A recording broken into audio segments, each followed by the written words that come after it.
सो यहाँ से हमारे पास जो नेक्स्ट क्वेश्चन दे रखा है, spherical charge body having potential आपको दे रखा है 100 वोल्ट एंड कैपेसिटेंस आपको C नॉट इक्वल टू दे रखा है 100 microfarad is brought into contact with identical अनचार्ज spherical body, find the loss of energy आपको बताना है। ठीक है, ऑप्शन आपको दे रखा है just to can see. Okay, so चलिए भाई कर लेते हैं, सिंपल सा क्वेश्चन है, कोई बड़ी बात नहीं है। तो जब भी ऐसे क्वेश्चन आते हैं ना लॉस ऑफ एनर्जी वगैरह, तो डायरेक्ट लॉस ऑफ एनर्जी का फार्मूला क्या होता है, delta U equal to half C1 C2 divided by C1 plus आपका C2 into V1 minus V2 का होल स्क्वायर। क्लियर है, ये हो जाएगा। तो डेल्टा यू इक्वल टू आपके पास कितना हो जाएगा 1/2। C1 की वैल्यू कितनी है आपके पास 100 माइक्रोफैराड और V1 आपको दे रखा है कितना 100 वोल्ट, V2 आपका 0 हो जाएगा क्योंकि अनचार्ज है।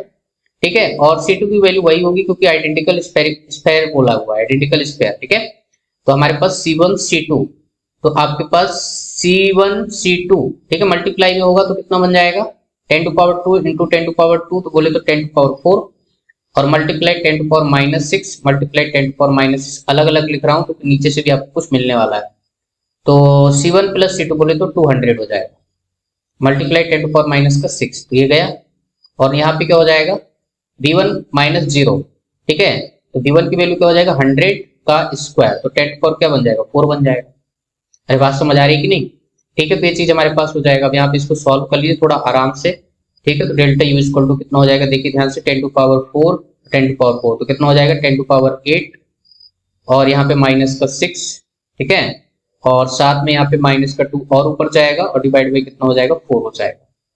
ठीक है, तो आपका ये तो गया पूरा, तो 1/4 10 टू पावर ऊपर 3 और डिवाइड बाई 10 टू पावर 3 कर दो भाई। ठीक है, तो हमारे पास क्या हो जाएगा, ऊपर अगर ध्यान से देखें तो इसको डिवाइड करेंगे तो हमारे पास आएगा 0.25। ठीक है, 10 टू पावर 3 और नीचे से ऊपर जाएगा तो 10 टू पावर क्या हो जाएगा -3। ठीक है, तो इसको अगर मल्टीप्लाई करेंगे तो हमारे पास डेल्टा यू जो आएगा दैट इज 250 मिली जूल। ठीक है, मिली जूल बनाने के लिए सब काम हम कर रहे थे। ठीक है, वैसे करने की जरूरत नहीं थी, आप चाहते तो नीचे वाली जीरो बचा लेते। ठीक है, तो उससे भी आपका इशू हो जाता, तो हमारे पास ऑप्शन जाएगा that is first is the correct answer.